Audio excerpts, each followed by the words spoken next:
Hello दोस्तों, आपका alpha institute में स्वागत है। आज जो चर्चाएं होने वाली, डिटेल होने वाले हैं, बातें होने वाली है, वो होने वाले हैं आपका होने वाले बेंजोइक अम्ल के ऊपर। ठीक है, बेंजोइक अम्ल की बनाने की विधियां देखनी है, निर्माण की विधियां और उसके भौतिक गुण, उसके रासायनिक गुण और उसके उपयोग देख रहे हैं, जैसे कि पीछे देखते आ रहे हो। ठीक है, तो आज 2 लेक्चर होंगे, मतलब कि आज 2 टॉपिक चलेंगे इसमें।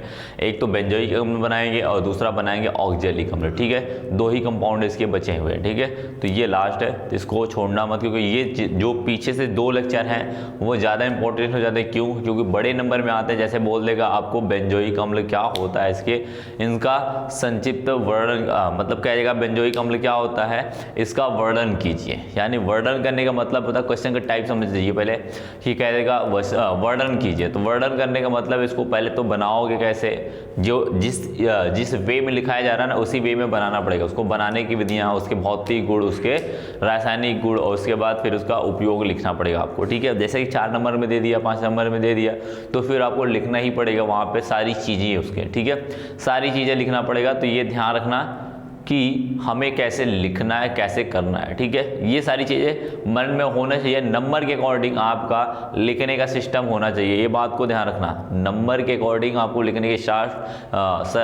सिस्टम होना चाहिए। मतलब कि ज़्यादा नंबर में पूछा, इसका मतलब वो काफ़ी ज़्यादा उससे डिटेल में पूछा हुआ है। ठीक है, उसको काफ़ी डिटेल में तुम्हें एक्सप्लेन करना है।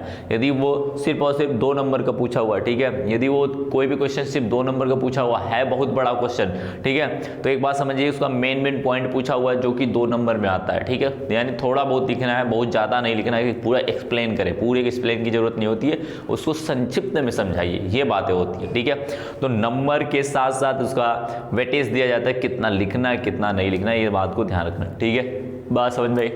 तो भाई बात करते हैं आगे कि ये क्या चीज़ें होती है। पहले तो हम बात करते हैं भाई बेंजोइक अम्ल। हमें क्या पढ़ना है, क्या भाई आज बेंजोइक अम्ल पढ़ना है। बेंजोइक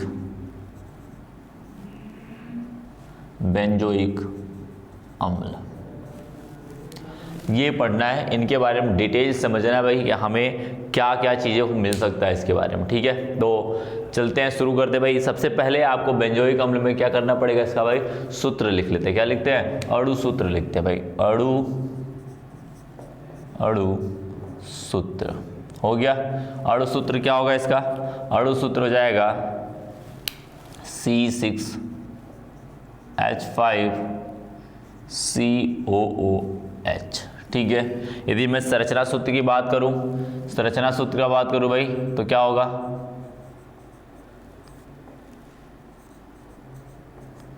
संरचना सूत्र की बात करूं तो क्या हो जाएगा? क्या होगा भाई? देखो, ये इसको C6H5 को क्या लिख सकते हैं? कुछ बेंजीन का रिंग दिख रहा है, ये तो बेंजीन का रिंग है ना भाई, ये अपना क्या है? बेंजीन का रिंग। इसके ऊपर COOH जुड़ा हुआ, कुछ इस तरीके से। बात समझ में आ रही है ना? कुछ इस तरीके से बेंजीन के रिंग के ऊपर क्या है? COO कार्बोक्सिलिक अम्ल जुड़ा हुआ है। यदि इसके अणु भार की बात करें तो अणु भार नहीं आ रहा है, जिसको अणु भार निकालने वो समझ जाइए कैसे निकाला जाता है। देखो, टोटल क्या करते हैं? टोटल परमाणु की संख्या गुणे उसका परमाणु भार कर देते हैं, प्लस दूसरे परमाणु, यानी जितने भी किसी भी यौगिक में जितने भी परमाणु होते हैं, सारे परमाणुओं का योग ही उसका अणु भार होता है, उस यौगिक का या उस अणु का। ठीक है, बात समझ में आई? जैसे यहाँ पर कितने कार्बन है? 6 इधर, 1 इधर, 7। कितने हुए भाई? 7 गुणे 1 कार्बन का कितना भार होता है भाई? 12 होता है, प्लस 5 हाइड्रोजन इधर, 1 हाइड्रोजन इधर, टोटल कितने हुए? 6 गुणे 1 हुआ। ठीक है, अब कितने ऑक्सीजन है? 2 ऑक्सीजन है, तो क्या होगा? प्लस करके 2, 1 ऑक्सीजन कितना होता है भाई? 16 गुणे 2 हो जाएगा। बात समझ में आई? तो क्या हो जाएगा भाई? 7 और 7 गुणे 12 कितना होगा? 84 हो जाएगा। 84 प्लस में 6 प्लस में 16 दूनी 32। ठीक है, 6 और 2 कितना हुआ? इसका इकाई एक तरफ जोड़ लेते, दहाई एक तरफ जोड़ लेंगे, ये इकाई। ठीक है, 6 4 10, 10 2 12 हो गया। ठीक है, 8 सॉरी 8 और 3 कितना हुआ भाई, 8 3 कितना हुआ 11, 11 1 12 हुआ, ठीक है, यानी 122 आएगा। कितना आएगा अड़ू बार इसका 122 आएगा। ये बात तो कंफर्म हो गई, ठीक है, बात समझ में आई। तो ये बातें हो गई, थोड़े से इनके बारे में समझ लेते हैं, फिर इनकी निर्माण की विधियां देखते हैं, ठीक है। तो क्या होता है भाई, इनके परिचय में लिखेंगे, क्या लिखेंगे, बस बहुत ज़्यादा नहीं है, क्या है, बेंजीन के रिंग के ऊपर क्या होता है भाई, COOH समूह उपस्थित होता है, जिसे बेंजोइक अम्ल कहते हैं, ठीक है, जो कि एरोमेटिक होता है। क्या होता है भाई, जो कि एरोमेटिक होता है। तो परिचय में थोड़ा सा लिख लेते हैं, समझ लेते हैं क्या है परिचय, ठीक है भाई। तो लिखना बेंजीन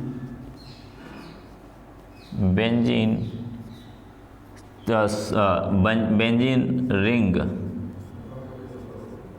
के ऊपर क्या होता है भाई, बेंजीन रिंग के ऊपर COOH समूह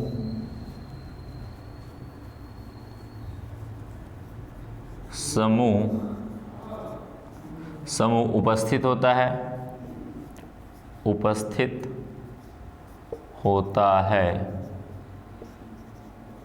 जिसे क्या कहते हैं भाई, जिसे बेंजोइक अम्ल कहते हैं। क्या कहते हैं, बेंजोइक अम्ल कहते हैं, समझ गए। बेंजीन के रूप में ओइक अम्ल, ओइक का मतलब क्या होता है भाई, ओइक का मतलब होता है अपना COOH, ठीक है, जो कि लिखेंगे जो कि एरोमेटिक होता है, एरोमेटिक होता है, ठीक है। बात समझ में क्या होता है भाई, एरोमेटिक होता है। वो जो होता है रिंग होती है, वो कंपाउंड होता है बेंजोइक अम्ल, वो क्या होता है, एरोमेटिक कंपाउंड होते या यौगिक होते हैं। बात समझ में आ रही है, बात समझ में आ रही है ना। तो ये चीजें हो गई इनके बारे में, थोड़ी सी चर्चा हो गई है। अब हम इसे बनाने की विधि की तरफ चलेंगे, किसको हम बना कैसे सकते हैं। बात समझ में आ रही है ना, कि हम इसे बनाएंगे कैसे, ठीक है, बात समझ में आ रही है। तो चलो स्टार्ट करते हैं भाई इसको बनाने की विधियों के ऊपर, ठीक है, बनाने की विधियों के ऊपर स्टार्ट करते हैं, किस तरीके से हम इसके ऊपर काम करेंगे। चलो इसको करते हैं भाई रफ, ठीक है, तो रफ कर देते हैं। चलो आगे बढ़ते हैं।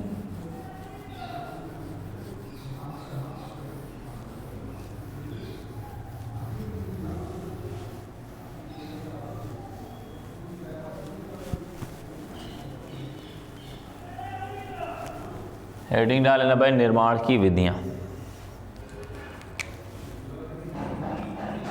निर्माण की विधियां,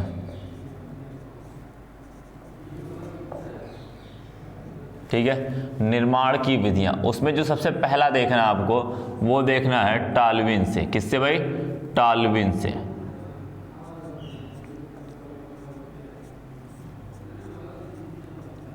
किससे बनाना आपको, टाल्विन से। क्या करना है भाई, टाल्विन को मैग्नीशियम एसीटेट और किसके, आयरन एसीटेट के साथ क्या करते हैं, इसको गर्म करते हैं, ठीक है। बात समझ में, इन दोनों के साथ इसका ऑक्सीजन के साथ अब क्या कराएंगे, तो ये इसको ऑक्सीकृत करेगा, क्या करेगा, ऑक्सीकृत करेगा, और क्या बदल देगा भाई, आपका बनेगा बेंजोइक अम्ल बनेगा। क्या बनेगा, बेंजोइक अम्ल बनेगा। बात समझ में आ रही है, बातें समझ में आ रही ना, क्या बनेगा, बेंजोइक अम्ल बनेगा, ठीक है।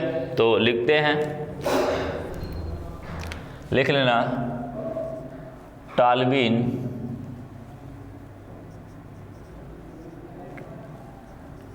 टाल्विन को किसमें भाई, magnesium acetate, magnesium acetate, magnesium acetate, जिसे क्या कहते हैं भाई, CH3COO का होल ट्वाइस Mg, ठीक है, इसको ऐसे बना लेना। बताइए बड़े वाले कोष्ठक में। ठीक है, बात समझ में आई ना। CH3 एसीटेट ग्रुप हुआ, मैग्नीशियम Mg क्या होता है, एसीटेट ग्रुप -1 होता है, -1 होता है भाई, Mg +2 में होता है। दोनों को बराबर करने के लिए क्या करेंगे, इसके 2 प्लस को हटाने के लिए 2 माइनस लाना पड़ेगा, 2 माइनस लाने के लिए इसका 2 से गुणा करना पड़ेगा। ठीक है, हो गया भाई। तो तथा कोबाल्ट एसीटेट, कोबाल्ट एसीटेट वही CH3 COO का होल ट्वाइस CO। ठीक है, क्या करते हैं, इन दोनों क्या करते हैं कि उपस्थिति में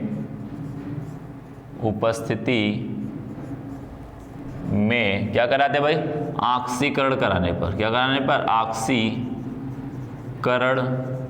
कराने पर बेंजोइक अम्ल प्राप्त होता है। क्या होता है भाई, प्राप्त होता है। समझ में आई बात है।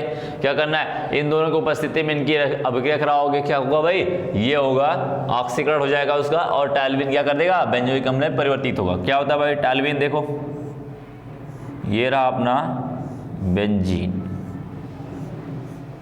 ये रहा बेंजीन, ये रहा CH3 ग्रुप, इसे कहते हैं टाल्विन। क्या कहते हैं भाई, टाल्विन कहते हैं, टाल्विन। ठीक है, टाल्विन हो गया।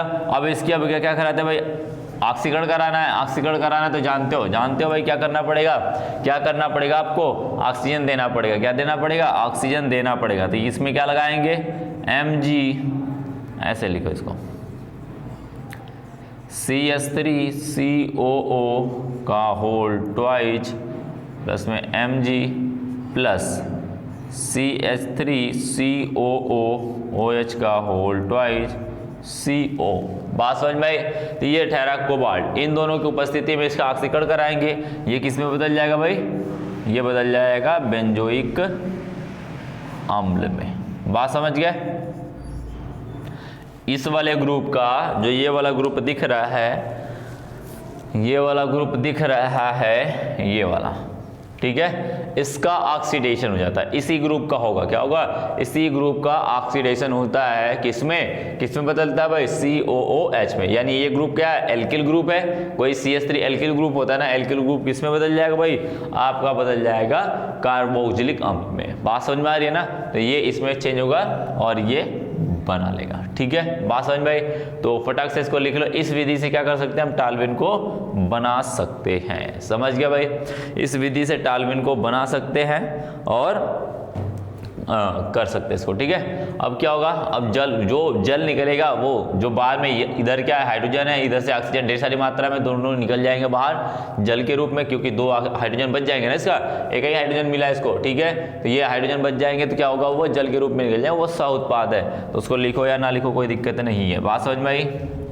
H2O लिखो या ना लिखो कोई फर्क नहीं पड़ता है। बात समझ में गया ना। तो इस तरीके से क्या करते हैं हम, बना सकते हैं बेंजोइक अम्ल को। समझ गए भाई, समझ गए बात को। बेंजोइक अम्ल को इस प्रकार से बनाया जा सकता है। ठीक है, कंफर्म। तो चलते हैं भाई, फटाक से इसको लिखो। फिर दूसरी विधि को देखते हैं कि दूसरे विधियों से कैसे हम बना सकते हैं। ठीक है, बात समझ में आई ना, किस तरीके से ट्राइक्लोरोबेंजो से कैसे बना सकते हैं। ठीक है, बात समझ में आई। तो फटाक से पहले इसको लिखो, फिर बात करते हैं इसके दूसरी विधि की। तो रब करते हैं भाई इसको। ठीक है, हो गया होगा।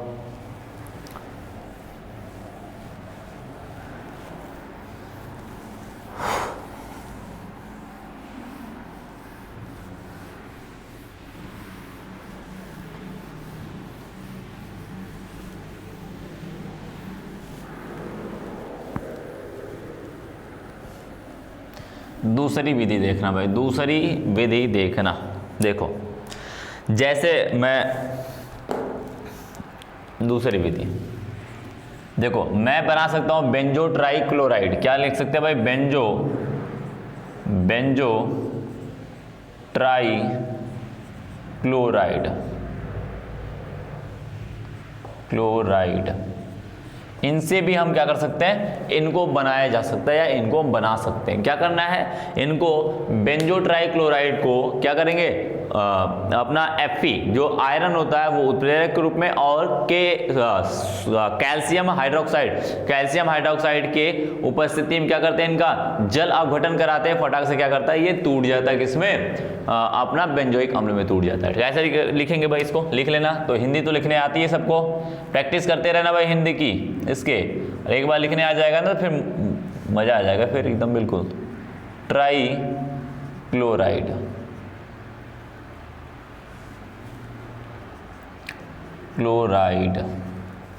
ठीक है। बेंजो ट्राइक्लोराइड की अभिक्रिया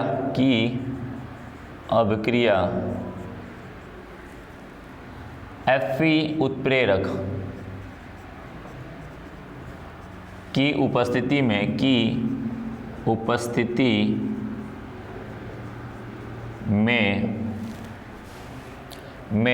CaOH का होल्ड है, कैल्शियम हाइड्रोक्साइड के साथ जल अपघटन कराने पर क्या मिलता है भाई,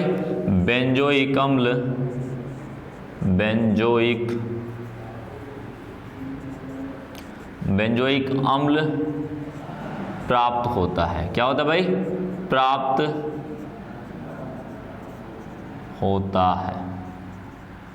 बात समझ में आई, क्या होता है भाई, मिलता है बेंजोइक अम्ल। कैसे मिलता है देखना भाई, बेंजो ट्राइक्लोराइड क्या होता है भाई, ये रहा बेंजीन, जहां पे आपने टॉलुइन में क्या रखा था, हाइड्रोजन रखा था ना, जहां पे आपने टॉलुइन में CH3 के पास हाइड्रोजन रखा था वहां पे मैं CCl3 रख दूंगा, इसे कहेंगे बेंजो ट्राइक्लोराइड। बात समझ में आई, बेंजो ट्राइक्लोराइड, टॉलुइन की जगह पे क्या हो जाएगा, टॉलुइन में जो था हाइड्रोजन उसको हटा के मैंने क्या रख दिया, क्लोरीन रख दिया, ठीक है। इसकी अब क्या कराते हैं भाई, जल अपघटन कराते हैं। क्या कराते हैं, जल अपघटन कराएंगे, किसकी उपस्थिति में, Fe, और किसके उपस्थिति में, Fe और CaOH की साथ मिला के, इस जल को इसके साथ मिलाएंगे और Fe के उपस्थिति में गर्म करेंगे इसे।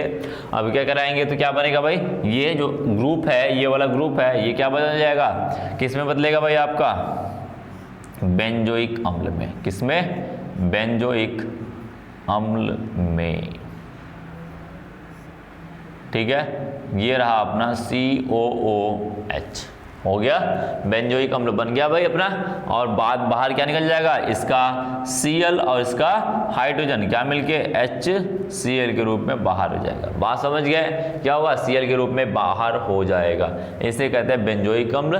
वो क्या है भाई, बेंजो ट्राइक्लोराइड है। क्या है, बेंजो ट्राइक्लोराइड। इस तरीके से हम इसको निर्माण कर सकते हैं, ठीक है। बात समझ में आई ना, ये स्पेसिफिक रिएक्शन है इसलिए एक दिखा रहे हैं क्योंकि यही बनाना था हमको, ये बन गया। अब कोई और नहीं बनाना तो इसलिए हम दूसरी और की रिएक्शन दिखाएंगे नहीं। समझ गए भाई, बात समझ गए। इस तरीके से हम इनका निर्माण करते हैं। क्या करते हैं, निर्माण करते हैं। समझ गया भाई। तो चलते हैं अब इनके गुणों के ऊपर। कौन से गुणों के ऊपर भाई, भौतिक गुण और इनके रासायनिक गुण के ऊपर चलेंगे कि ये इनके भौतिक गुण और रासायनिक गुण क्या चीज हैं। ये थी इनके बनाने की विधियों के बारे में, ठीक है। तो नेक्स्ट है इनके भौतिक गुण। क्या है भाई, भौतिक गुण, ठीक है। तो करते हैं इसको रफ, फिर बात करते हैं इनके भौतिक गुणों की।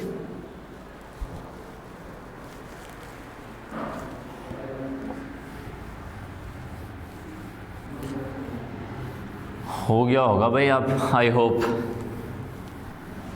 कंप्लीट करते रहिए आप लोग भाई, साथ साथ चलते रहिए मेरे, लिखते रहिएगा, ऐसा ना हो कि आप छोड़ते जाएं बीच में।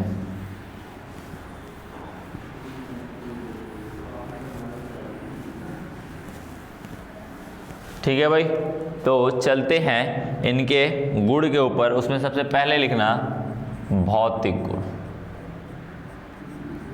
भौतिक गुण, भौतिक गुण में पहला जो पढ़ना है वो बोलेंगे क्या, इसकी अवस्था की बात करें तो अवस्था कैसे होती है भाई, ये रंगहीन, यह रंगहीन, गंधहीन, क्रिस्टलीय, क्रिस्टलीय ठोस पदार्थ है। क्या भाई? ठोस पदार्थ है। बात समझ में आई? क्या है ये? ठोस पदार्थ है। कौन सा? क्रिस्टलीय ठोस, यानी ये क्रिस्टल के फॉर्म में होते हैं। ठीक है, बात समझ में आई? और दूसरे की बात करें तो इनकी विलेयता की यदि बात करें तो इनकी जो विलेयता होती है भाई, ठंडे जल में क्या होते हैं? अविलेय होते हैं। क्या होते हैं? ठंडे जल में अविलेय होते हैं। लिखेंगे भाई क्या? ठंडे जल में अविलेय होते हैं। क्या होते हैं? अविलेय होते हैं। समझ गए? क्या होते हैं? ठंडे जल में क्या होते हैं? अविलेय होते हैं। परंतु गर्म जल, बेंजीन जो कार्बनिक विलायक है, ठीक है, ईथर, क्योंकि ये भी तो कार्बनिक है, तो बेंजीन, ईथर और क्या कहेंगे? अल्कोहल, जो नॉर्मली क्या होते हैं भाई, आपका विलायक के रूप में काम करते हैं, अल्कोहल आदि कार्बनिक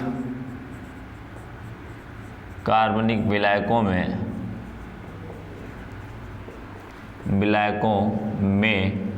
विलेय होते हैं। क्या होते हैं? विलेय होते हैं। समझ गया बात को? बात समझ गया ना?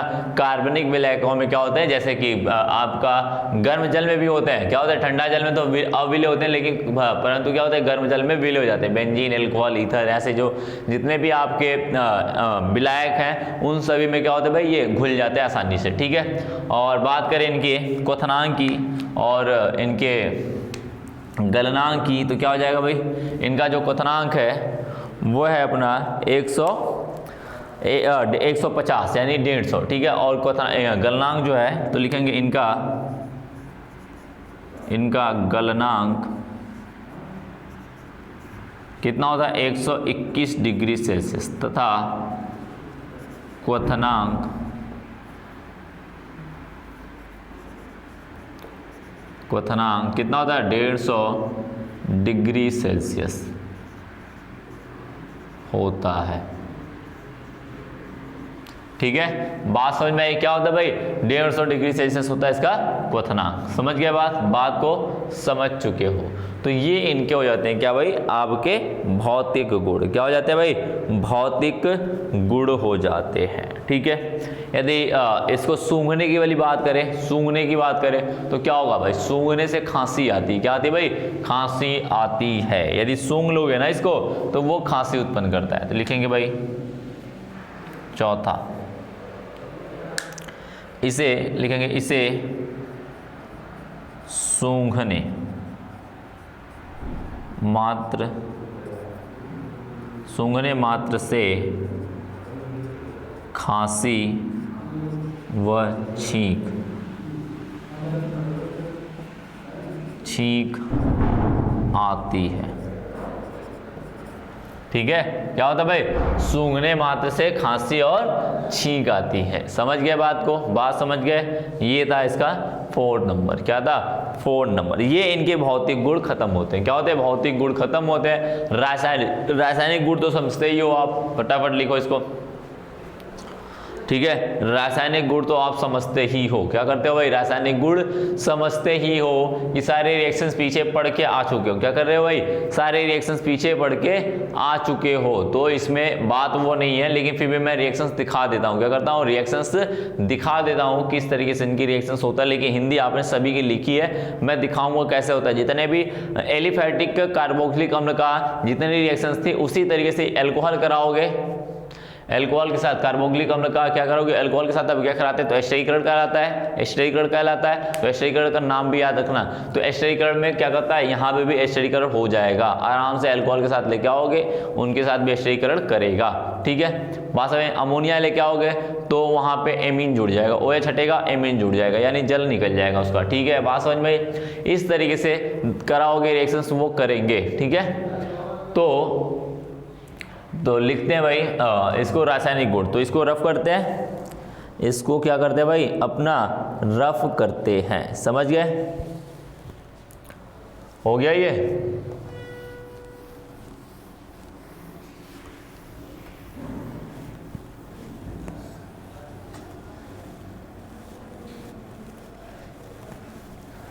आगे लिखना भाई रासायनिक गुण।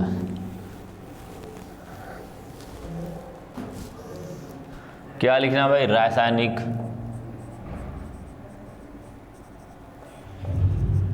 गुण। जो आपने पीछे पढ़ी है उसी रिएक्शन को मैं दिखा रहा हूं उन सबको, ठीक है। तो पहले आपने ROH से अभिक्रिया, इसी को कहते हैं एस्टरीकरण, ठीक है। एस्टरीकरण भी कहते हैं इसको, ध्यान रखना इस नाम का, ठीक है, क्योंकि नाम से भी रिएक्शन ये पूछी जाती है, ठीक है।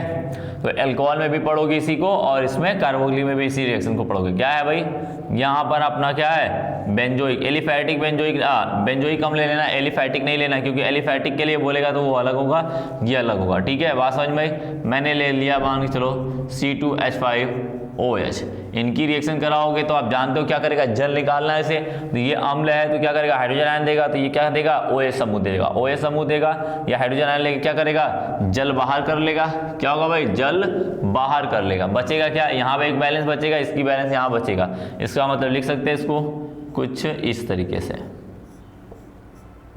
यही होता है कार्बन हुआ, ये ऑक्सीजन हुआ, ये ऑक्सीजन हुआ, यहाँ पर C2H5, यही तो बचेगा, यही बचेगा ना भाई। इसी को कहते हैं एस्टर। क्या कहते हैं भाई? एस्टर कहते हैं।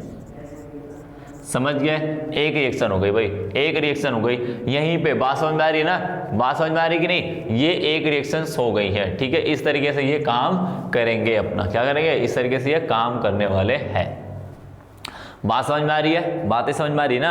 अब बात करते हैं भाई दूसरे के साथ रिएक्शन देखते हैं, किसी दूसरे के साथ रिएक्शंस देखते हैं, ठीक है। तो बात करते हैं, मान के चलो मैंने दे दिया क्या? PCl5 दे दिया इसके साथ। क्या दे दिया? PCl5 दे दिया। अब लिखना जिसे कहते हैं, मैं रब करूं इसे, हो गया ना? हाँ, तो दूसरी रिएक्शन देखना भाई,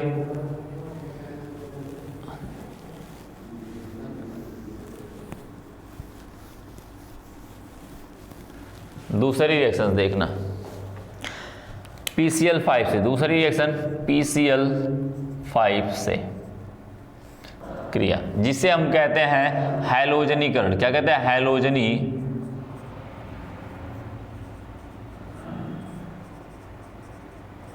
ठीक है। बात समझ में आई ना भाई? हैलोजनीकरण कहते हैं। तो ये क्या होता है? यहाँ पर अब क्या करेगा? यहाँ पर निकलेगा इसका क्या? इसका ये निकल जाएगा बाहर। ये क्या होगा? पूरा का पूरा बाहर निकल जाएगा OH समूह यहाँ पर, ठीक है। क्या निकलेगा भाई? OH समूह पूरा का पूरा बाहर निकलेगा, और क्या बनाएगा भाई? देखो, अब इसको मैं ऐसे लिख सकता था, इस चीज को मैं ऐसे लिख सकता हूं, बिल्कुल लिख सकता हूं ना। PCl5 है, क्या है? PCl5 है। ये सी रिएक्शन करेगा, इसका क्लोरीन इसके साथ जाएगा तो ये OH निकल जाएगा। तो क्या करना? OH को एलिमिनेट कर देना। क्या करना? OH को एलिमिनेट करना, C+O₀Cl,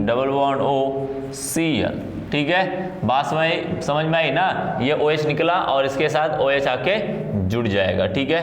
क्या निकाल लेगा भाई? H2O के रूप में बाहर हो जाएगा, H2O के रूप में बाहर होगा, और POCl3 बन जाएगा, बच जाएगा, ठीक है। बात समझ में आई? इस तरीके से इसकी रिएक्शंस होगी। क्या होगी? इस तरीके से ये रिएक्शंस होगी। इसको बोलेंगे क्या? इसको बोलते हैं हैलोजनीकरण। इस अभिक्रिया का नाम है हैलोजनीकरण।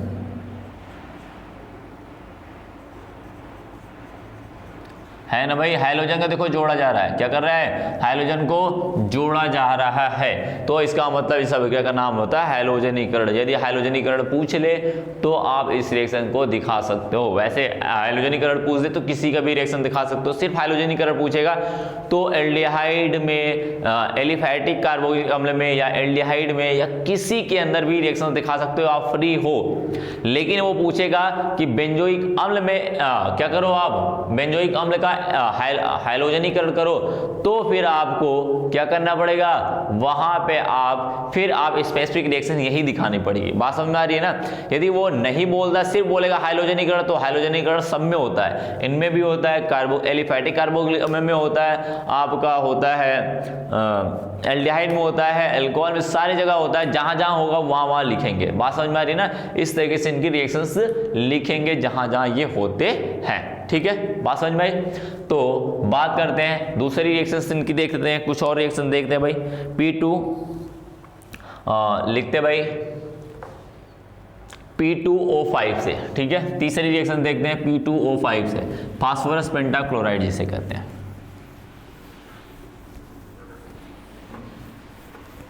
उसमें देखो एनहाइड्राइड बनेगा। फास्फोरस पेंटाक्लोराइड क्या होता है? निर्जलीकरण होता है, निर्जलीकारक होता है, तो उस अभिक्रिया का नाम निर्जलीकरण भी होता है, ठीक है। तो लिखना तीसरी चौथी जो भी रिएक्शंस आए आपकी जो भी हो रही है, लिखना P2O5 फास्फोरस पेंटाऑक्साइड, इसका जो रिएक्शंस होता है इससे अभिक्रिया, ठीक है। इस अभिक्रिया का नाम है क्या? निर्जलीकरण। क्या है? निर्जलीकरण। ध्यान रखना, यदि निर्जलीकरण है तो इसका मतलब क्या है भाई? जल बाहर करेगा। क्या करेगा? जल अपने अंदर से बाहर करेगा। तो इसका मतलब कुछ इस तरीके से होता ही है। ये रहा अपना बेंजोइक अम्ल, ये रहा। इसको मैं लिख सकता हूं इधर, इसके दो अणु लेते हैं। एनहाइड्राइड बनाने के लिए क्या करेंगे? इसके दो अणु, यानी जल को बाहर निकालना पड़ेगा आपको। क्या करना पड़ेगा? जल को बाहर निकालना पड़ेगा, ठीक है। इसको ऐसे लिख सकते हैं भाई, बेंजोइक अम्ल है, दोनों को मैंने लिख दिया जल बाहर निकालना, तो इसका मतलब मैंने जल बाहर निकाल दिया। निकल गया कि नहीं बाहर जल? 2 हाइड्रोजन और 1 ऑक्सीजन निकल गया। तो क्या बनेगा भाई? किसकी उपस्थिति में? P2O5 की उपस्थिति में करेगा। जल बाहर निकला तो क्या हुआ? इसका एक बैलेंस खाली, इसका एक बैलेंस खाली, यानी क्या बन जाएगा? ये कुछ इस तरीके से जुड़ जाएंगे। देखो कार्बन ऑक्सीजन, ये रहा ऑक्सीजन, इधर आ कार्बन, डबल बॉन्ड, उसके बाद ये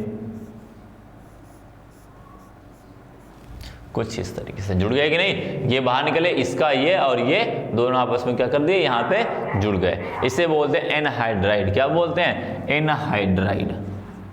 एनहाइड्राइड। बात समझ में आई? तो इसी अभिक्रिया का नाम है क्या है? निर्जलीकरण अभिक्रिया। तो कुछ भी पूछे आप बता सकते हो, इससे पूछे या रासायनिक अभिक्रिया पूछे इसका, या निर्जलीकरण पूछे, वो आप इसका एक्सप्लेन कर सकते हो। समझ गए ना भाई? तो ये रिएक्शंस हो सकती है इनके अंदर, और पीछे के जितने रिएक्शंस है उसको भी दिखा सकते हो। ये एक्स्ट्रा कुछ रिएक्शंस थी। क्या थी? उनके अलावा जो आपने वहां पे पढ़ा था वो तो पढ़ा ही पढ़ा था, लेकिन इसके अलावा भी कुछ रिएक्शंस ये वाली हैं जो कि आप इसको आसानी से दिखा सकते हो। निर्जलीकरण है तो इसका मतलब निकालना, तो जल है भाई। अब सीधी सी बात है, जल कहां से निकलेगा? जो वहां से बंधन टूटने वाला होगा। टूटेगा कौन? यदि कार्बोक्सिलिक अम्ल तो पक्की बात, या OH देगा, आसानी से OH देगा, या फिर हाइड्रोजन। सबसे पहले वो हाइड्रोजन देना चाहता है, हाइड्रोजन निकल रहा है, किसी हाइड्रोजन नहीं निकल पा रहा है, तो क्या करेगा? वो OH देगा। क्या देगा? OH। जैसे इसका हाइड्रोजन दे रहा था, इसका अब इसको OH ही देना पड़ेगा। बात समझ में? एक हाइड्रोजन देगा तो दूसरा OH देगा, क्योंकि एक लोग दे रहे हैं। तो जल निकाल रहा है ना, जल निकल गया भाई। जल क्या हुआ? बाहर हो गया। क्या हुआ? जल बाहर हो गया, ठीक है। अब जल बाहर हो गया तो ये वाली बैलेंस इसकी खाली हो गई, ये वाली संयुक्ता खाली हो गई, इधर से इसका ये हाथ वाला खाली हो गया, संयुक्ता खाली हो, दोनों आपस में क्या कर देंगे? देखो ये और ये आपस में जुड़ गए, कुछ इस तरीके से बन जाएंगे बंद। समझ में आई बात है? तो भाई इस तरीके से इनकी रिएक्शंस होती हैं, ठीक है। तो अब हम जो बात करेंगे इनके उपयोग की बात करेंगे कि बेंजोइक अम्ल के उपयोग क्या क्या हैं, कहाँ कहाँ हम इसका इस्तेमाल कर सकते हैं, कैसे कैसे इस्तेमाल करेंगे, वही सारी चीजें हमें देखनी है। क्या करनी है भाई? उन्हीं सारी चीजों को हमें देखनी है, ठीक है। तो पहले इनको लिख लो, फिर बात करते हैं इनको रफ करके कि आगे क्या चीज है, ठीक है। फटाक से लिखो। तो हो गया भाई, आपका रफ किया जाए, ठीक है। तो अब बात करते हैं बेंजोइक अम्ल के उपयोग की बात करेंगे, इनका उपयोग कहाँ कहाँ हम कैसे कैसे कर सकते हैं, ठीक है। बात समझ में आई? तो उपयोग देख लेते हैं, इनका उपयोग क्या है।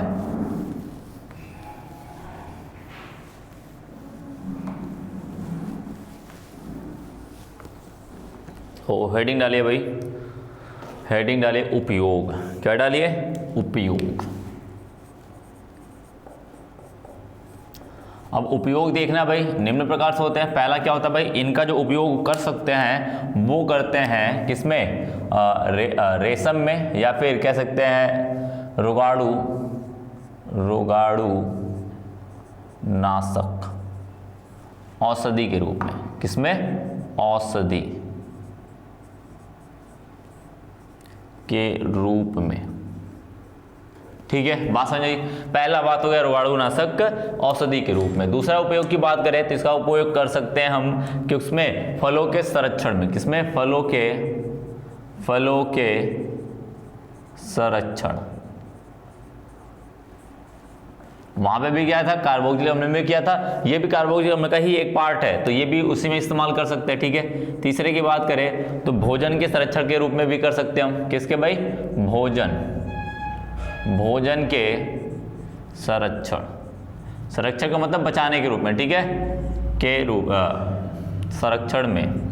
बात समझ में भाई, किसमें भाई, संरक्षण में। इनके यानी भोजन के संरक्षण में भी इसका इस्तेमाल कर सकते हैं। ठीक है, चौथे की बात करें तो कहाँ पे इस्तेमाल कर सकते हैं भाई, इसका इस्तेमाल कर सकते हैं तो कृत्रिम रंग बनाने में। किसमें भाई, कृत्रिम रंग बनाने में। बात समझ में, ये इस प्रकार से इनका क्या कर सकते हैं भाई, उपयोग कर सकते हैं। बात समझ में भाई, किस तरीके से भाई, इस तरीके से हम उपयोग इनका कर सकते हैं। ठीक है, बात समझ में आ रही ना। तो एक और काम कर सकते हो इसका, एक और काम कर सकते हो बेंजीन बनाने में। क्या करना भाई, बेंजीन का निर्माण भी इसी से किया जा सकता है। बेंजीन से इसको बनाया जा सकता है और बेंजीन इससे बेंजीन को बनाया जा सकता है। ठीक है, लिख सकते हैं भाई बेंजीन के निर्माण में, बेंजीन के निर्माण में। बात समझ में भाई, बेंजीन के निर्माण में ये करना है कि हम बेंजीन का निर्माण भी इसी से कर सकते हैं। बात समझ में आई ना। तो ये सारे उपयोग थे इनके, किसके भाई, बेंजोइक अम्ल के थे। किसके थे, बेंजोइक अम्ल के थे। अब हमें जो पढ़ना है, जो नेक्स्ट टॉपिक है हमारी, वो है यौगिक ही है ऑक्जेलिक अम्ल। क्या है भाई, ऑक्जेलिक अम्ल, जिसे कहते हैं डाई कार्बोक्सिलिक अम्ल होता है। क्या होता है, डाई कार्बोक्सिलिक अम्ल होता है। उन्हीं को देखना है, उन्हीं को बनाना है, उन्हीं को उपयोग करना है, उन्हीं का रासायनिक गुण देखना है। ठीक है, बात समझ में। तो ये बात हो जाती है पूरी तरीके से, बेंजोइक अम्ल आपका खत्म होता है। अब चलेंगे हम किसके ऊपर भाई, अपने चलेंगे ऑक्जेलिक अम्ल के ऊपर चलेंगे कि ऑक्जेलिक अम्ल क्या है, कैसे क्या करता है इसके अंदर। ठीक है, तो बात करते हैं ऑक्जेलिक अम्ल की। लिखना भाई, हो गया हो तो रब करते हैं, आगे बढ़ते हैं भाई ऑक्जेलिक अम्ल के ऊपर। ठीक है,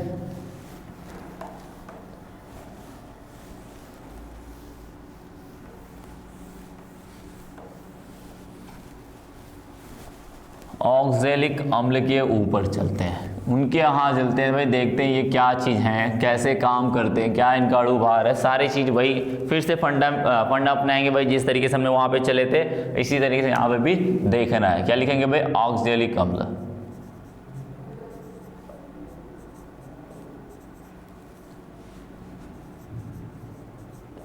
ऑक्जेलिक अम्ल, ठीक है। यदि बात करें क्या भाई, अणु सूत्र क्या अणु सूत्र का,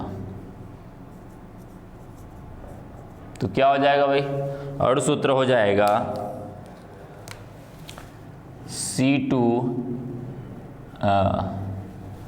C2O4H2। ठीक है, C2H4O2 हो जाएगा। यदि मैं संरचना सूत्र की बात करूं तो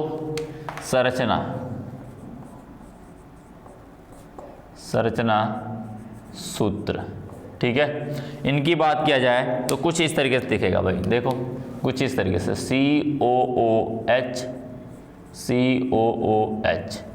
या C⋅O, ऐसे भी लिख सकते हैं इसको। ठीक है, C⋅OOH। देखो डाई कार्बोक्सिलिक अम्ल है कि नहीं, ये एक कार्बोक्सिलिक अम्ल, ये दूसरा कार्बोक्सिलिक अम्ल। ठीक है, तो दोनों को मिलाकर डाई कार्बोक्सिलिक अम्ल कहते हैं। ठीक है, बात समझ भाई। यदि हम इसके अणु भार की बात करें, किसका बात करें भाई, अणु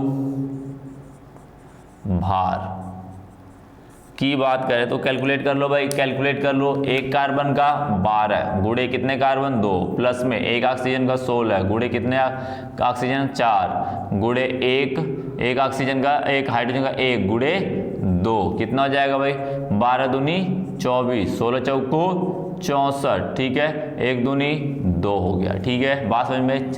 2 और 4 6, 6 4 10, 0 6 और 2 8, 8 1 9, यानी कितना आएगा 90 आएगा। कितना आएगा भाई 90 आएगा इसका अणु भार। समझ गया भाई कैसे निकाला जा रहा है ना, अणु भार निकाल सकते हो आप लोग, आसान है बिल्कुल।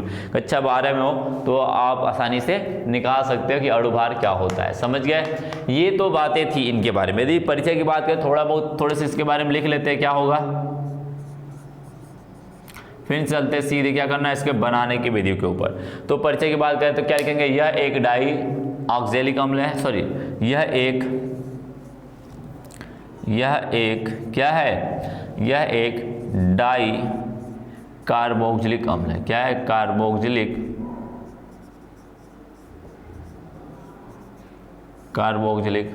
अम्ल है। क्या है, डाई कार्बोक्जिलिक अम्ल है, जो क्या होता है भाई, जो एलिफैटिक होता है। क्या होता है, जो एलिफैटिक,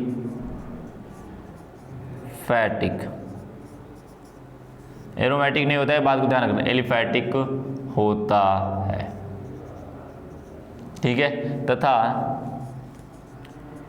द्विसंक्षारक है, द्विसंक्षारक या द्विक्षारक है,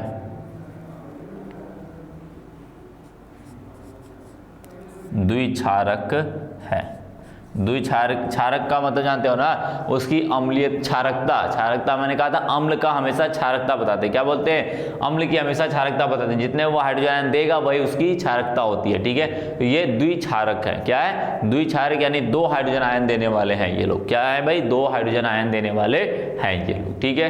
तो इस तरीके से इनका बात करेंगे, इस तरीके से क्या करते हैं हम इनको ये लिख सकते हैं, ठीक है। ये छोटे छोटी बातें ये जो कि आप समान तरीके से लिख सकते हो, लिख दोगे तो बड़ा अच्छा लगेगा, क्योंकि वो एग्जाम में देखेगा भाई सामने से ये अच्छा लग रहा है, भाई सामने से बंदे ने कुछ अच्छा दिखाया हुआ है तो उसको मतलब कि एक कंफर्ट होगा, तो वो चेक करने में भी आसानी होगी, ठीक है। क्योंकि सामने इतना ज़्यादा अच्छे से क्लियर करके दिखाओगे उसे, उतना अच्छा लगेगा उसे। बात समझ में आ रही है, तो ये बात होती है। अब चलते हैं भाई बनाने की विधियों के ऊपर। क्या करना है भाई, बनाने की विधियों के ऊपर चलते हैं।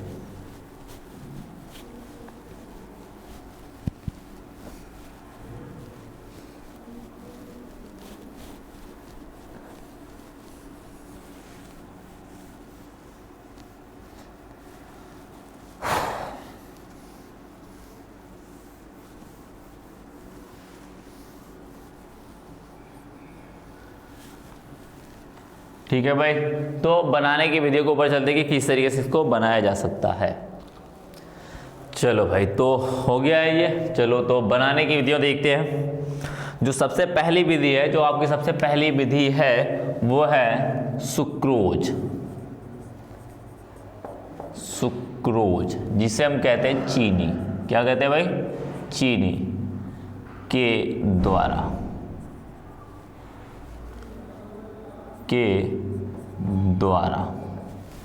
बात समझ में आई।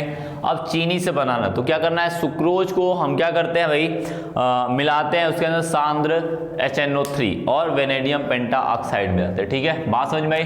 तो कहेंगे क्या, सुक्रोज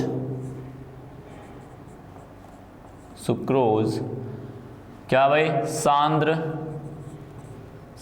HNO3 तथा वेनेडियम पेंटा ऑक्साइड की उपस्थिति में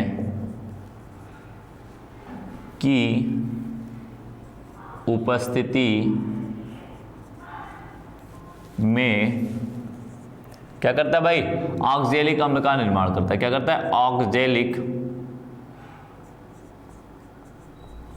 ऑक्जेलिक अम्ल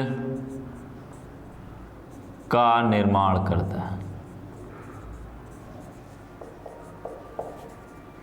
बात समझ में आई ना, ऑक्जेलिक अम्ल का निर्माण करता है। एक बात समझना, यहाँ पे ज या स एक ही बात है, वो चलता है दोनों में, ठीक है।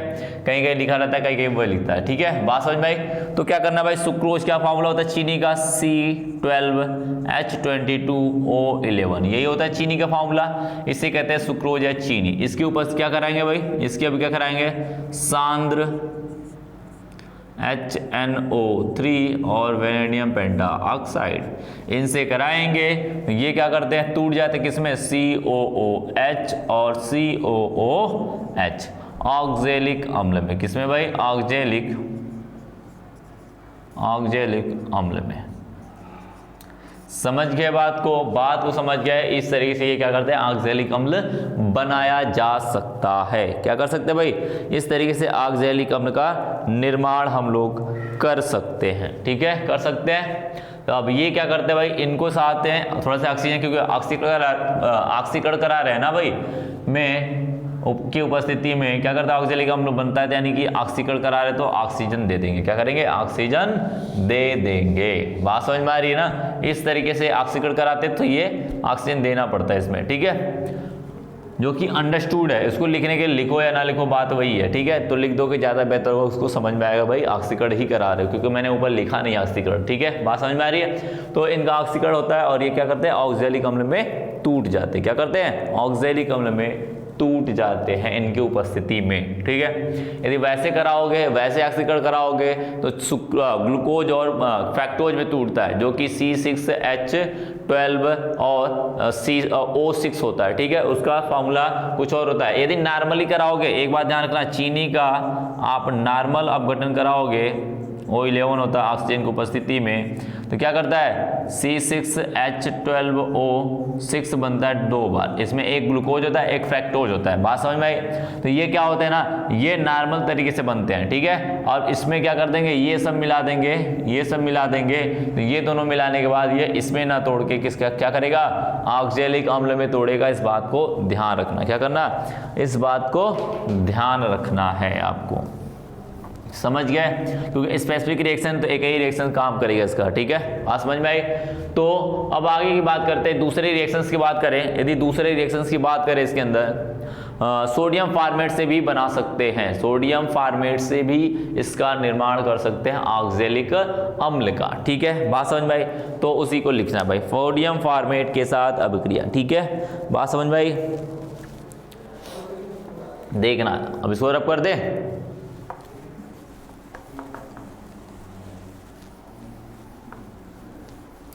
सोडियम फॉर्मेट,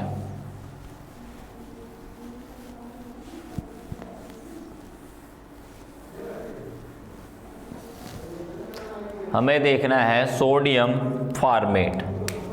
दूसरी विधि है सोडियम फॉर्मेट। ठीक है, के द्वारा, इनके द्वारा करना है। तो इसमें देखो क्या करते हैं, सबसे पहले सोडियम फॉर्मेट लिखते हैं। क्या कर लेते हैं, सोडियम फॉर्मेट, जिसे क्या कहते हैं भाई, क्या कहते हैं, HCOONA।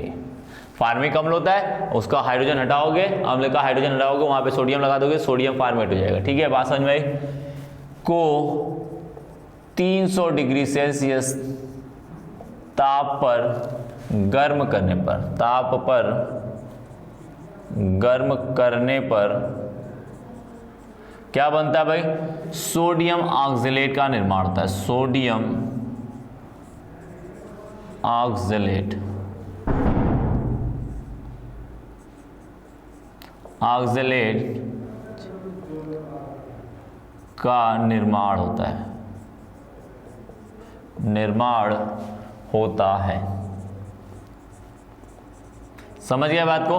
सोडियम ऑक्जेलेट क्या करेगा, इसका 2 अणु लेंगे। क्या करेंगे, 2 अणु लेंगे, तभी वो ऑक्जेलेट का निर्माण करेगा। ठीक है, सोडियम ऑक्जेलेट का निर्माण करता है। कैसे करेगा देखना जरा, तो HCOONA। ठीक है, अब ये है, इसका 2 अणु लेंगे तो दोनों हाइड्रोजन निकलेंगे, इसकी एक वैलेंसी खाली होगी, दूसरे वाले की भी एक वैलेंसी खाली होगी। देखो किस तरीके से, देखो लिखने का तरीका देखो, ये ऐसे था, हाइड्रोजन ऑक्सीजन ONA। ठीक है, ये था हाइड्रोजन ONA, यही था सोडियम फॉर्मेट। सोडियम फॉर्मेट था। अब इसकी ये हाइड्रोजन दोनों क्या होंगे, खाली हो जाएंगे। क्या होंगे, अब इसमें डबल बॉन्ड बना देना भाई, डबल बॉन्ड, सॉरी 1 मिनट, हाँ ये देखो यही था, ये यही था ना, इसे कहते हैं क्या, सोडियम फार्मेट है। ये क्या है, सोडियम फार्मेट है। अब क्या करना भाई, ये दोनों क्या होंगे, खत्म होंगे। क्या होंगे, ये दोनों खत्म होंगे। तो इसकी एक बैलेंस खाली, एक बैलेंस इसकी खाली, तो दोनों क्या करेंगे, आपस में जुड़ जाएंगे। ठीक है, बात समझ में आई। तो इस चीज को मैं ऐसे भी लिख सकता था, समझने के लिए आपको समझ जाओगे, ऐसे ज्यादा समझ में आएगा आपको। ठीक है, बात समझ में आई। ये ठहरा अपना सोडियम फार्मेट। दो अणु ले लिए, सोडियम फार्मेट का, अरे लिख सकते हो ना भाई, HCOOH को क्या लिखते हैं भाई, इसको लिख सकते हैं HC⋯OOH। H हटाया मैंने, क्या लग दिया, Na, सोडियम फार्मेट हो गया। वही तो मैंने लिखा हुआ है नीचे। ठीक है, दो अणु लिख दिए, ये दोनों क्या होंगे, खत्म हो जाएंगे। खत्म होंगे किस पे, 300 डिग्री सेल्सियस ताप पर, और दोनों क्या करेंगे, जुड़ जाएंगे। तो carbon carbon double bond O, इधर हुआ Na, इधर हुआ ONA, और इधर हुआ डबल बॉन्ड। देखो क्या बना, सोडियम फार्मेट बोलते हैं। क्या बोलते हैं, सोडियम फार्मेट। या लिख सकते हैं इसको, या क्या लिख सकते हैं, COONA का होल ट्वाइस होगा। यही चीज दो बार है। क्या है, यही चीज दो बार है। प्लस में क्या हो जाएगा भाई, हाइड्रोजन गैस बाहर निकल जाएगी बाहर, हाइड्रोजन गैस इधर से। ठीक है, बात समझ में आई ना। अब क्या करना है, हमें क्या करना है कि इस सोडियम फार्मेट का अब जलीकरण कराएंगे। क्या कराएंगे भाई, जलीकरण का मतलब जलयोजन कहते हैं उसे, जलीकरण कह लो या फिर जलयोजन, यानी कि इसको जल में घोलकर ठंडा करेंगे। क्योंकि गर्म है भाई ना, ये क्या है, गर्म है। इसको फटाक से लेके जाते हैं, जल में घोलते हैं, जल में घोलने के बाद उसे क्या करते हैं, ठंडा करते हैं। तो वहां पे आगजलिक अम्ल का क्रिस्टल प्राप्त होता है। क्या होता है, क्रिस्टल प्राप्त हो जाए, आगजलिक अम्ल बन जाता है। ठीक है, इतना लिख लो, फिर इसके नीचे वाली कहानी मैं इसके रफ करने के बाद दिखूंगा। ठीक है, हो जाए तो बताना फटाक से। ठीक है, हो जाए भाई आपका तो फटाक से बताना कि ये क्या, इसके नीचे वाली कहानी ऑक्जेलिक अम्ल बनाने की कहानी पे चलेंगे अब। ठीक है, हो गया, हो गया भाई। चलो बात करते हैं आगे की कहानी की। ठीक है, इसको मैं रफ कर रहा हूं, इसी के नीचे आपको लिखना है। क्या करना है, इसी के नीचे आपको लिखना है। ठीक है, बात समझ में आ रही है ना, फटाक से।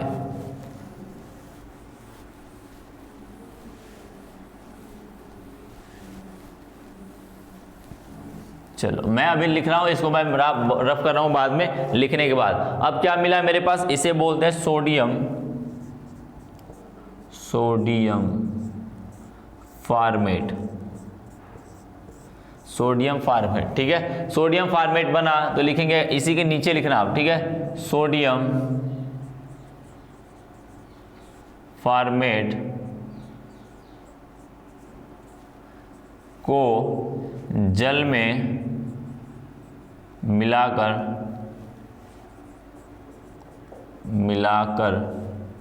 ठंडा करने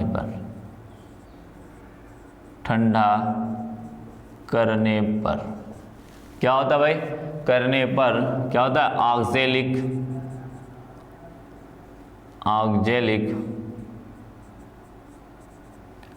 ऑक्जेलिक अम्ल का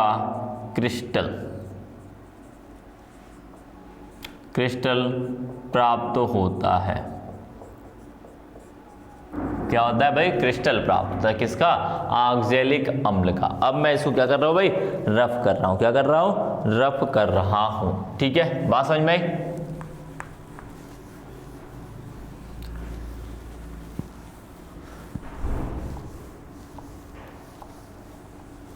अब क्या करना है हमें क्या करना है भाई, सोडियम फार्मेट लेते हैं। क्या करते हैं, सोडियम ऑक्जेलेट लेते हैं। क्या लेते हैं, सोडियम ऑक्जेलेट लेते हैं, COONA, और इधर COONA हो गया। इसका क्या कराते हैं भाई, जलयोजन, यानी इसको ठंडा जल में मिलाते हैं। ठंडा जल में मिलाएंगे, जैसे ही इसको ठंडा करेंगे, जल में मिलाने के बाद क्या करेंगे, इसे ठंडा करेंगे।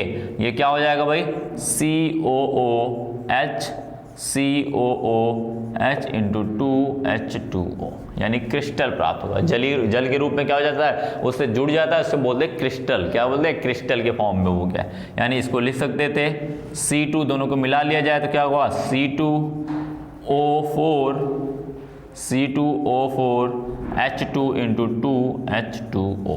समझ गए? इसे बोलते हैं ऑक्जेलिक अम्ल। क्या बोलते हैं? ऑक्जेलिक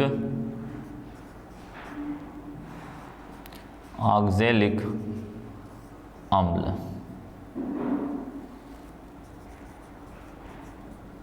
ठीक है, बात समझ में? इस तरीके से इनका निर्माण हम कर सकते हैं। बात समझ में आ रही ना? इस तरीके से इनका निर्माण कर सकते हैं। बात आपको सामने दिख रही है? क्या कर रही है भाई? बात आपको सामने दिख रही है। ठीक है, तो फटाक से इसको लिखो भाई। समझ में आई बात है ना? ये क्या होता है भाई? इसका बात को समझो यार, बार बार एक ही चीज समझाई जा रही है। देखो ये रहा अपना डबल बॉन्ड OONA। अब जल है तो HOH यही होगा। एक तो ये होगा, एक ये होगा, ये प्लस होगा, ये क्या होगा? माइनस। ये माइनस वाला किसके? इसके अंदर ये माइनस है और ये क्या है? प्लस है। ये माइनस है, ये क्या है? प्लस है। ठीक है, ये दोनों जुड़ जाएंगे, क्या बना लेंगे? NaOH बना लेंगे। ठीक है, और ये क्या होगा? इससे जाके जुड़ जाएगा और क्या बना लेगा भाई? यहाँ पे भी वही कहानी होगा, यानी ये डबल बॉन्ड OH COH इधर होगा डबल बॉन्ड, यही होगा। ये हो गया। अब इसके साथ साथ जल क्या होता है? जल बहुत ज़्यादा मात्रा में, इसलिए क्या होता है? जल कुछ तो इससे जुड़ जाता है और कुछ इसके क्रिस्टल के रूप में क्या हो जाता है? इनसे जुड़ जाता है सीधे हाइड्रेट के रूप में। इसे बोलते हैं हाइड्रेट। क्या बोलते हैं? हाइड्रेट। डाई हाइड्रेट है ये। क्या है? डाई हाइड्रेट है। ठीक है, दो जल के अणु होते हैं जिससे डाई हाइड्रेट कहते हैं। क्या कहते हैं? डाई हाइड्रेट कहते हैं। बात समझ में आ रही है ना? तो इनका इस तरीके से हम नाम लिख सकते हैं। क्या कर सकते हैं? इस तरीके से इसको लिख सकते हैं। ये इसी तरीके से जुड़ता है तो ये क्या कर लेगा भाई? बना लेगा ऑक्जेलिक अम्ल का क्रिस्टल, या ऑक्जेलिक अम्ल भी कह सकते हैं, क्रिस्टल भी, मतलब क्रिस्टल फॉर्म में तो क्रिस्टली फॉर्म कहेंगे, लेकिन नाम तो ऑक्जेलिक अम्ल ही होगा। ठीक है, बात समझ में आ रही है? तो ये थी इसके बनाने की विधियां। अब बात करते भाई इनके गुण की, कि इनका भौतिक गुण और रासायनिक गुण और उपयोग क्या हो सकते हैं। ठीक है, तो पहले बात करते हैं भौतिक गुण की। बात करेंगे, क्या करेंगे? भौतिक गुण की बात करेंगे। तो फटाक से इसको लिखो, फिर इनके भौतिक गुण के ऊपर चलते हैं। हो गया, तो इसको करते हैं क्या? रफ। ठीक है, अब चलते हैं इनके भौतिक गुण के लिए।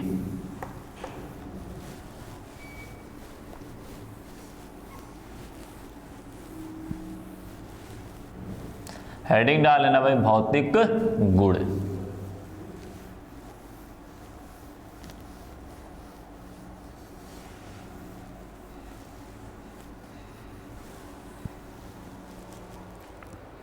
ठीक है भाई, भौतिक गुण देखते हैं इसका।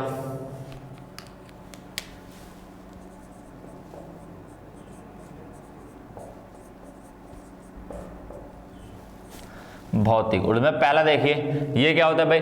रंगहीन क्रिस्टलीय ठोस होता है। क्या होता है? रंगहीन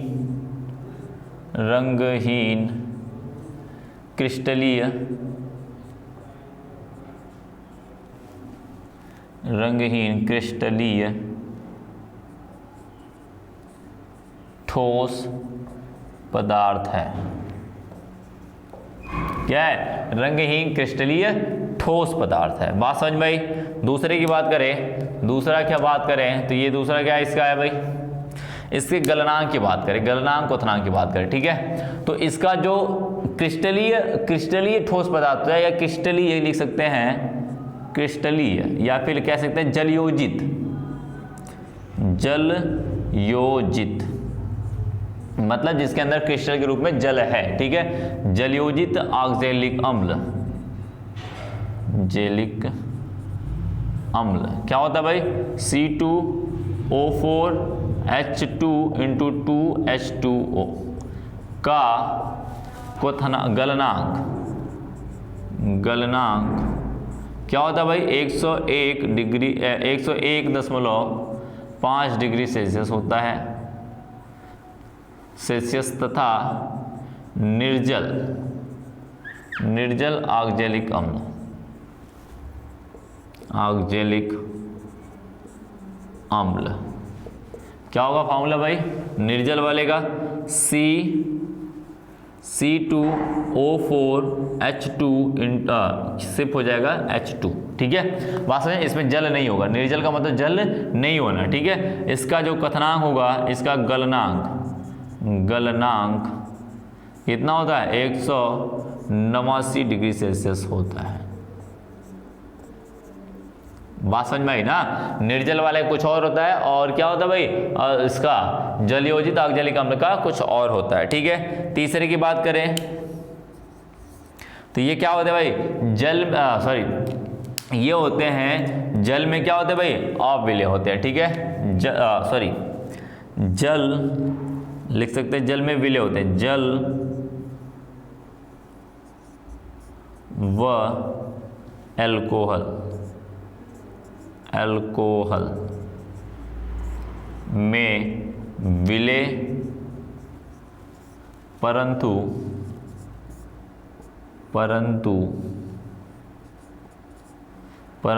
ईथर में अविलेय।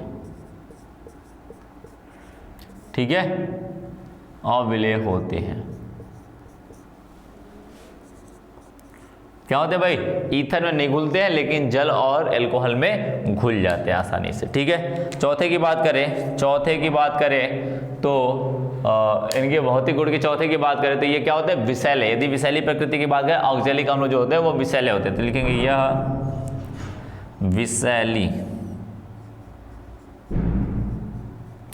विषैली प्रकृति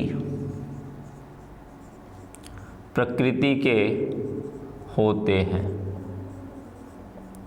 क्या होते हैं भाई, विषैली प्रकृति के होते हैं, इस बात को ध्यान रखना। ठीक है, तो उसको मत सूंघने लग जाना या वे खाने लग जाना। ठीक है, बात समझ में आ रही ना, तो ये इनके थे भौतिक गुणधर्म।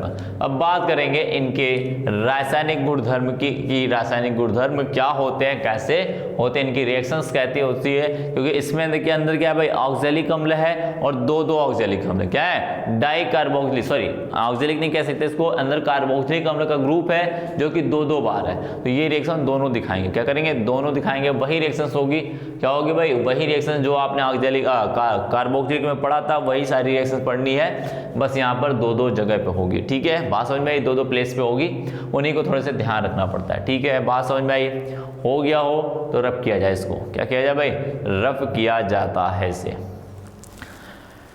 ठीक है, बात समझ गया ना।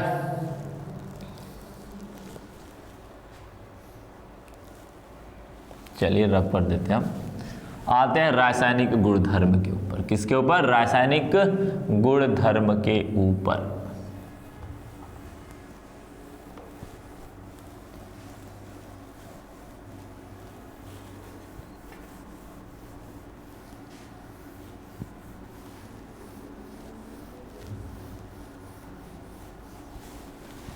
ठीक है भाई, चलो शुरू करते हैं इसका रासायनिक गुणधर्म। ठीक है, तो पहला देखते हैं,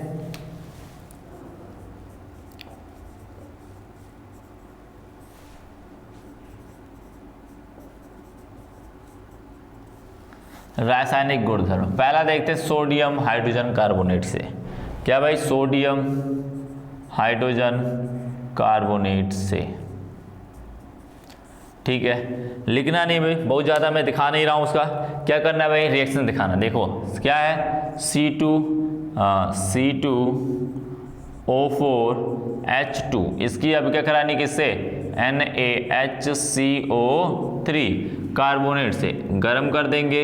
ये क्या होते हैं, हाइड्रोजन निकल जाएंगे, सोडियम आ जाएंगे, क्योंकि धातु से अब क्या कराते हो ना, ऑक्जेलिक अम्ल का या फिर किसी कार्बोक्सिलिक अम्ल का हाइड्रोजन निकल जाता है, तो वहाँ पे क्या आता था, धातु आ जाती थी। ये भी निकलेंगे तो क्या होंगे, यही आएंगे, तो क्या बनेगा, C2O4Na2, क्योंकि दो हाइड्रोजन निकलेगा, दो Na आएगा, प्लस में क्या बन जाएगा, H2O, ऑक्सीजन निकलेगा, इसका ये ऑक्सीजन इधर से, और इसका कार्बन डाइऑक्साइड गैस भी निकल जाएगी। क्या होगी, कार्बन डाइऑक्साइड गैस भी निकल जाएगी। इस तरीके से रिएक्शन कराएंगे भाई, इसका इस तरीके से रिएक्शन होगा। वहीं पे सेम रिएक्शन है कि नहीं, यहाँ पर क्या है, वहाँ पर COOH होता था, सोडियम होता था, यहाँ पर C2O4 है और उसके साथ सोडियम है। समझ में आई बातें, कुछ इस तरीके से देखना, COOH OOHCOOH, यही है। आपने लगाया क्या NaHCO3, इसका कार्बन, ये तो कार्बन डाइऑक्साइड में टूट जाएगा, किस में, कार्बन डाइऑक्साइड और जल में टूट जाएगा, ठीक है। अब इसका हाइड्रोजन भी निकलेगा, तो क्या होता है, ये हाइड्रोजन निकलेगा, ये हाइड्रोजन निकलेगा, इसकी जगह पे मैं क्या रख दूं, COONA और COONA, धातु तो आएगा, इसका मतलब C2O4Na2, या फिर इसको ऐसे भी लिख सकते हैं Na2C2O4, ऐसे भी लिख देते हैं, ठीक है। बात समझ भाई, ऐसे भी लिखा आ सकता है, इसमें कोई टेंशन वाली बात नहीं है, C2O4Na, ठीक है। ऐसे भी लिखा आ सकता है, तो या करके लिख लेना इसको भी, कि समझते रहना इस चीज को, ठीक है। बात समझ भाई, इस तरीके से हम क्या कर सकते हैं, इनका निर्माण कर सकते हैं, क्या कर सकते हैं, निर्माण कर सकते हैं। अब हमें देखना भाई, धातु के साथ अभिक्रिया भी करा सकते हैं, करा सकते हैं कि नहीं, अरे धातु के साथ अभिक्रिया करा सकते हैं कि नहीं भाई, बिल्कुल करा सकते हैं, ठीक है। धातु के साथ करा लेते हैं, सोडियम हाइड्रोक्साइड के साथ करा लेते हैं, सभी के साथ अभिक्रिया करेगा, क्या करेगा, क्षार के साथ भी अभिक्रिया करेगा। तो जानते हो लवण और क्या बनाते हैं, जल बनाता है क्षार, क्योंकि ये अम्ल है, क्या करेगा, दूसरी रिएक्शन देखना भाई, क्षार के साथ अभिक्रिया, किसके, क्षार के साथ अभिक्रिया, देखना क्षार के साथ अभिक्रिया दिखाई जा रही है, देखना। अब ये क्या ठहरा, अम्ल ठहरा, C2O4H2, ये क्या है, अम्ल है। अब क्या, इधर मैंने लगा दिया क्षार NaOH। अब अम्ल और क्षार की अभिक्रिया जानते हो, लवण बनता है, क्या करता है, लवण बनता है। तो लवण में देखते हो, क्षार का जो Na धातु है वो अम्ल के ऋणात्मक भाग से क्या करता है, जुड़ जाता है। तो ऋणात्मक भाग क्या है, ऑक्जेलेट आया ना, इसका क्या है, ऑक्जेलेट, क्या है, C2O4, यही तो ऑक्जेलेट है, इसमें 2 माइनस आएगा, यहाँ पे क्या लगा देंगे, सोडियम की जरूरत कितनी पड़ेगी, 2 पड़ेगी, या इसी को लिख सकते हैं या करके Na2C2O4 लिख सकते हैं। और ये क्या, OH और इसका हाइड्रोजन मिलके क्या बना लेंगे, H2O, जल बना लेंगे, क्या लेंगे, जल बना देंगे। इसे लवण कहेंगे, सोडियम का लवण, सोडियम ऑक्जेलेट लवण है, ठीक है। और ये क्या है, जल है, समझ गए। तो अम्ल क्षार की अभिक्रिया की तरह करा सकते हैं, इसको क्या करा सकते हैं, आप ये करा सकते हो, ठीक है। लवण का निर्माण करेगा और जल का निर्माण करेगा। सारी रिएक्शन कक्षा 10 से ही पढ़े हो।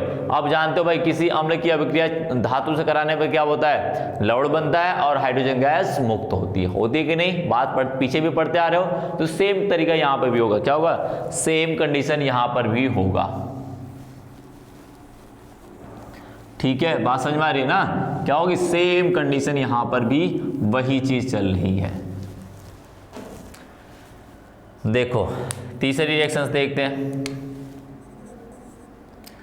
धातु के साथ अभिक्रिया, धातु के साथ अभिक्रिया,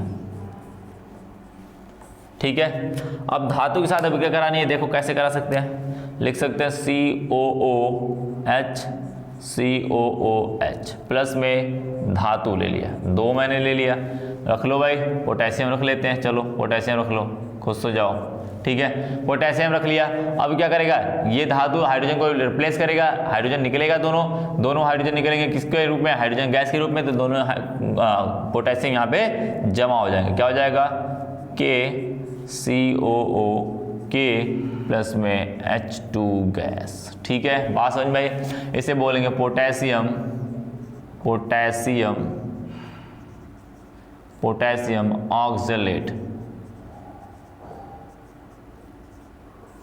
ऑक्जेलेट, पोटेशियम ऑक्जेलेट हो जाएगा। बात समझ में आ रही है ना। इस तरीके से इनका निर्माण करेंगे, या इस तरीके से इनकी अभिक्रिया दिखाएंगे। क्या दिखाएंगे भाई, अभिक्रिया इस प्रकार से हम दिखाएंगे इनकी, ठीक है।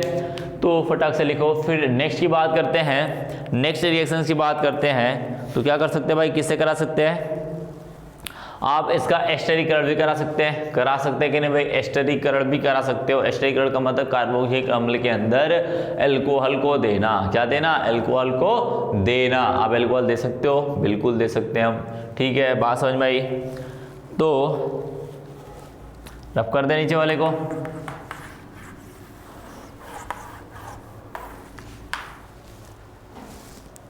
चौथी लिखने भाई, चौथी लिखनी है एल्कोहल के साथ अभिक्रिया। किसके साथ? एल्कोहल।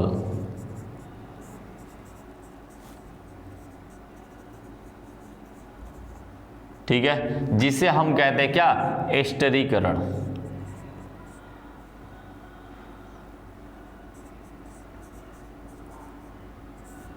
ठीक है, बात समझ में आई? क्या कहते हैं इसे? एस्टरीकरण कहते हैं। इस बात को ध्यान रखना। क्या करना है? इस बात को ध्यान रखना कि एस्टरीकरण कहा जाता है इसे। एल्कोहल के साथ अब क्या कराओगे? इसको लिख सकते क्या? देखना जरा कैसे लिखा जा सकता है इसको। ये रहा अपना COOH, ये रहा COOH। इसको लिख सकते हैं एल्कोहल, कोई भी एल्कोहल ले सकते हो। मैं ले लेता हूँ भाई एथिल एल्कोहल, दारू वाला ले लेता हूँ। ठीक है, C2H5OH लिख सकते हैं। अब आप जानते हो इसको 2 मोल लेंगे तभी तो यहाँ पे आएगा। इसका क्या होगा? यदि ये हाइड्रोजन, ये क्या है? ज़्यादा अम्लीय है, ये कम अम्लीय है, तो ये हाइड्रोजन आयन देगा, क्योंकि ज़्यादा अम्लीय तो हाइड्रोजन देगा। यदि ये हाइड्रोजन देगा तो ये OH देगा। क्या देगा? OH देगा। दोनों मिलकर क्या कर लेंगे? जल को बाहर कर लेंगे। क्या करेंगे? जल को बाहर कर लेंगे। कितने मोल? 2 मोल कर लेंगे। ठीक है, बात समझ में आई? अब क्या होगा? ये क्या बचा? C2H5 बचा, इसका ये ऑक्सीजन बचा जो कि बंद लेने के लिए तैयार है। इधर देखना, इसको ऐसे भी लिख सकते थे,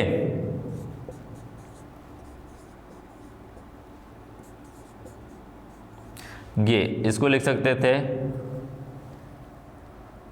OH C2H5 HO C2H5 लिख सकते थे दोनों को अलग अलग करके। ये क्या करेंगे? ये दोनों बाहर हो जाएंगे, ये दोनों बाहर हो जाएंगे। बचेगा क्या भाई? इसका ये वैलेंसी इसके साथ जुड़ जाएगा, इसकी वैलेंसी इसके साथ जुड़ जाएगा। यानी कह सकते हैं, यानी ये 2 बार है तो लिख सकते हैं COO C2H5 और ये क्या है? COO C2H5। देखो एस्टर है कि नहीं? ये जुड़ेगा तो एस्टर ही जुड़ेगा ना, कार्बन और कार्बन के बीच में ऑक्सीजन है। ठीक है, एस्टर क्या कहते हैं भाई? एस्टर कहते हैं। क्या कहते हैं? एस्टर। जैसे कि RCOO R हो जाए तो उसे एस्टर कहते हैं। देखो ये, ठीक है, यानी इसको ओपन करके लिखोगे एस्टर को तो कुछ ऐसा होता है, कार्बन ऑक्सीजन, ये ऑक्सीजन, ये R। इस तरीके से कुछ स्ट्रक्चर आए तो वो बोलते हैं क्या? एस्टर। उसी तरीके तो स्ट्रक्चर आ रहा है। ठीक है, बात समझ में आई? तो इसे कहेंगे एस्टर। देखो एस्टर का निर्माण हुआ ना, इसी को कहते हैं, इसी अभिक्रिया को कहते हैं एस्टरीकरण अभिक्रिया। क्या कहते हैं? एस्टरीकरण अभिक्रिया कहते हैं। समझ गए भाई? बात को समझ गए हो आप? ठीक है, तो ये सारी रिएक्शंस थी इनकी। इस तरीके से हम करा सकते हैं रासायनिक अभिक्रिया। क्या करा सकते हैं? इस तरीके से रासायनिक अभिक्रिया इनकी हम करा सकते हैं बखूबी। आप इसको पहले भी जानते हो, एक ही रिएक्शन बार बार रिपीटेड हो रही है तो आप समझ रहे हो भाई कि एक ही चीज़ रिपीटेड हो रही है, इसका मतलब वो क्या करेगा? आसान हो जाएगा याद करने में, कि एक चीज़ याद करेंगे क्योंकि उससे बहुत सारी चीज़ें आसान हो जाएंगी। ठीक है, बात समझ में आ रही ना? तो ये अभिक्रियाएँ थी इनकी, इस तरीके से काम कर जाएंगी ये अभिक्रियाएँ। ठीक है, तो ये इनके रासायनिक गुण क्या होते हैं भाई? आपके खत्म होते हैं। रासायनिक गुण इनके खत्म होते हैं। अब बात करेंगे इनका उपयोग, यानी कि ऑक्जेलिक अम्ल का उपयोग आप कहाँ कहाँ कैसे कैसे कर सकते हो। बात समझ में आई? ऑक्जेलिक अम्ल का कहाँ कहाँ कैसे कैसे आप उपयोग कर सकते हो, उन्हीं के बारे में हमें चर्चा, बातें और डिस्कशन, जो भी चीज़ आप मानते हो वो करने वाले हैं यहाँ पर। ठीक है, तो भाई थोड़े से ध्यान से पढ़ना, क्योंकि उपयोग ज़्यादा पूछता है। उपयोग कभी कभी दे देगा, 2-3 उपयोग बताइए इसका। ठीक है, 1-2 नंबर में दे के ऐसे नॉर्मली दे देता है। तो ये छोटे छोटे उपयोग है तो वो तो आप आसानी से समझ सकते हो, इसको जान भी सकते हो भाई कहाँ कहाँ इस्तेमाल किए जा सकते हैं, क्योंकि ऑक्जेलिक अम्ल लगभग एक समान जगह पे इस्तेमाल किए जा रहे हैं, लगभग सिमिलरिटी है सभी के अंदर। ठीक है, चलो तो रब कर लेते हैं भाई। हो गया होगा तो रब करते हैं इसको।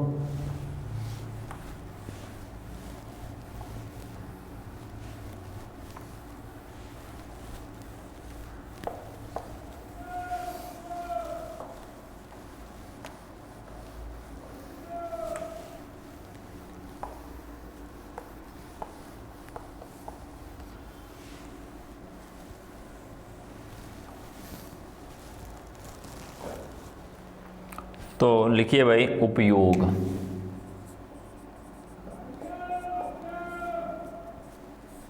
ठीक है।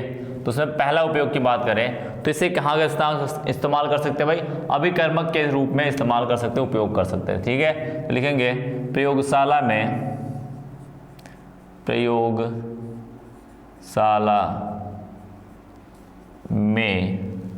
अभिकर्मक के रूप में, अभिकर्मक के रूप में। ठीक है, बात समझ में आई। दूसरे की बात करें तो कहाँ पे कर सकते हैं भाई, आयतनीय विश्लेषण होता है एक। आपने प्रयोगशाला किया होगा, प्रैक्टिकल किया होगा, तो वहाँ पे अम्लीय मूलक और क्षारीय मूलक का परीक्षण किया गया होगा। ठीक है, उसके साथ साथ कुछ आयतनीय विश्लेषण के बारे में भी, जैसे पोटेशियम परमैंगनेट की अम्लीयता, उसकी विश्लेषण करना, उसकी सांद्रता को तय करना, वहाँ पे N1 और V1 से आपने किया होगा। ठीक है, बात समझ में आई। तो वो सारी प्रयोगशाला में आयतनीय विश्लेषण किया था ना, आयतनीय विश्लेषण का आपने प्रैक्टिकल किया होगा लैब में जाके।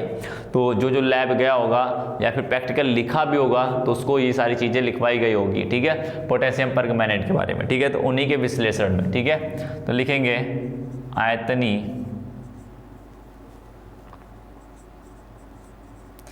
आयतनीय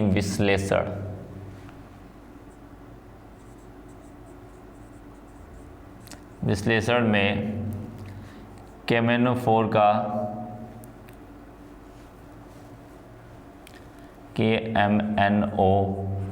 का निर्धारण करने में, क्या करने भाई, निर्धारण करने में। बात समझ में, क्या होता है, KMnO4 का इसी से निर्धारण किया जाता है, किससे, ऑक्जेलिक अम्ल का, कि इसके अंदर है कि नहीं है। ठीक है, बात समझ में। तीसरे की बात करें, तीसरा क्या कर सकते हैं इसका उपयोग भाई, कार्बनिक यौगिक बनाने में। क्या बनाने में भाई, कार्बनिक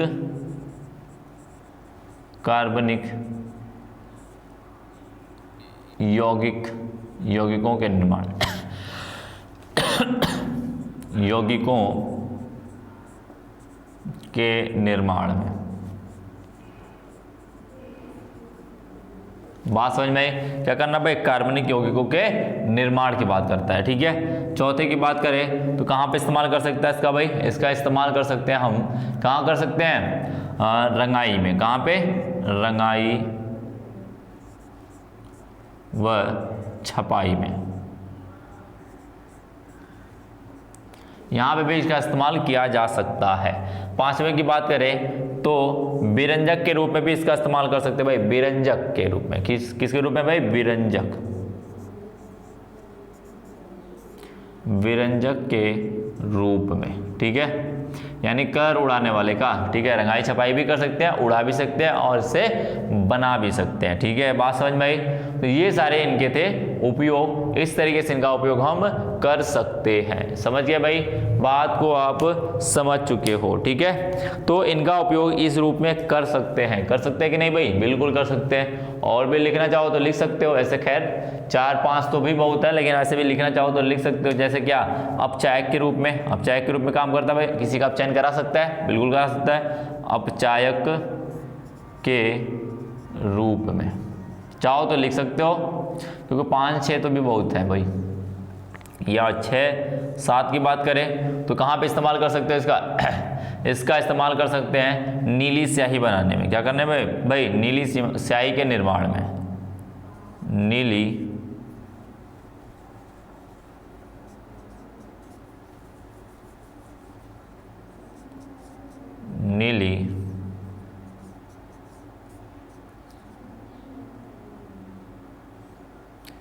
स्याही